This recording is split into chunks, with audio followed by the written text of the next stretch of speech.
అన్నం పరబ్రహ్మ స్వరూపమని అన్నిదానాల కంటే అన్నదానం విన్నా అని శ్రీ మహాదేవ స్వామి ఆలయం కమిటీ చైర్మన్ కూరెళ్ల ఉపేందర్ రేణుకా దంపతులు అన్నారు. సోమవారం అమావాస్య సందర్భంగా మండల కేంద్రంలోని మహాదేవ స్వామి ఆలయంలో శివుడికి ప్రత్యేక పూజలు అర్చన నిర్వహించారు. అనంతరం దూకిరే బుచ్చిరాములు శాంతమ్మ జ్ఞాపకార్థం వారి మనుమడు దూకిరే మహేందర్ యమున దంపతులు మహా అన్నదాన కార్యక్రమం ఏర్పాటు చేశారు.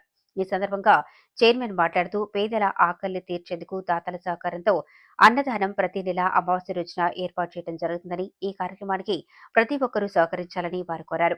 ఆలయ అభివృద్ధి కోసం గ్రామంలోని ప్రజలందరూ సహకరించాలని వారు విజ్ఞప్తి చేశారు. ఈ కార్యక్రమంలో ఆలయ పూజారి పెండిప్రోలు శ్రీనివాస్ శర్మ, సీనియర్ జర్నలిస్ట్ చింతకింది కృష్ణమూర్తి, నేత అంబటి బాలరాజు, పోకల పోషనాథం, పోకల హరిప్రసాద్ గుప్తా, వినయ్ కుమార్ గుప్తా, లగిశెట్టి లింగయ్య గుప్తా, గ్రామ ప్రజలు, మహిళలు తదితరులు పాల్గొన్నారు.